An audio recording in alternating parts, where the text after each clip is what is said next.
एक गांव में एक आलसी आदमी रहता था।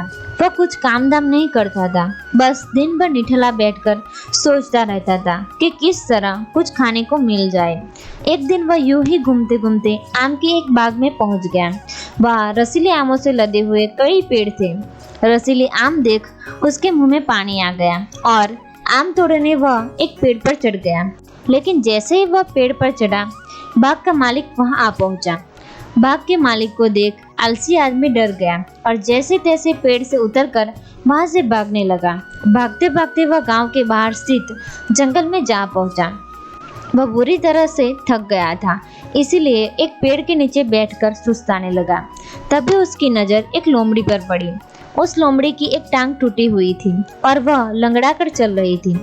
लोमड़ी को देख आलसी आदमी सोचने लगा कि ऐसी हालत में भी जंगली जानवरों से लोमड़ी बच कैसे गई, इसका अब तक शिकार कैसे नहीं हुआ।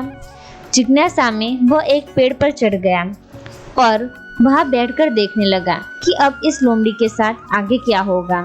कुछ ही पल बीते थे कि पूरा जंगल शेर की भयंकर दहाड़ से गूंज उठा, जिसे सुनकर सारे जानवर डरकर भागने लगे। लेकिन लोमड़ी अपनी टूटी टांग के साथ भाग नहीं सकती थी, वह वहीं खड़ी रही। शेर लोमड़ी के पास आने लगा। आलसी आदमी ने सोचा कि अब शेर लोमड़ी को मारकर खा जाएगा, लेकिन आगे जो हुआ वह कुछ अजीब था। शेर लोमड़ी के पास पहुंचकर खड़ा हो गया। उसके मुंह में मांस का एक टुकड़ा था, जिसे उसने लोमड़ी के सामने गिरा दिया। लोमड़ी इत्मीनान से मांस के उस टुकड़े को खाने लगी। थोड़ी देर बाद शेर वहां से चला गया। यह घटना देख आलसी आदमी सोचने लगा कि भगवान सच में सर्वे सर्वा है। उसने धरती के समस्त प्राणियों के लिए, चाहे वह जानवर हो या इंसान, खाने पीने का प्रबंध कर रखा है।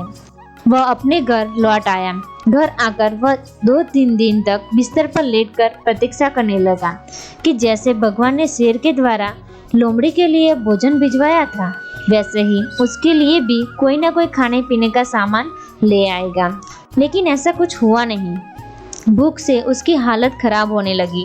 आखिरकार उसे घर से बाहर निकलना ही पड़ा। घर के बाहर उसे एक पेड़ के नीचे बैठे हुए बाबा दिखाई पड़े।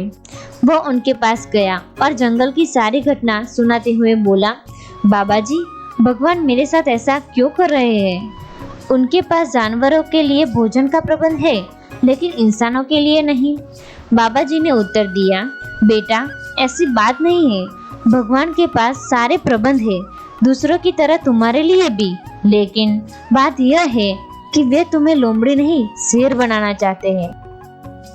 हम सबके भीतर क्षमताओं का असीम भंडार है, बस अपनी अज्ञानतावश हम उन्हें पहचान नहीं पाते और स्वयं को कमजोर समझकर दूसरों की सहायता की प्रतीक्षा करते रहते हैं।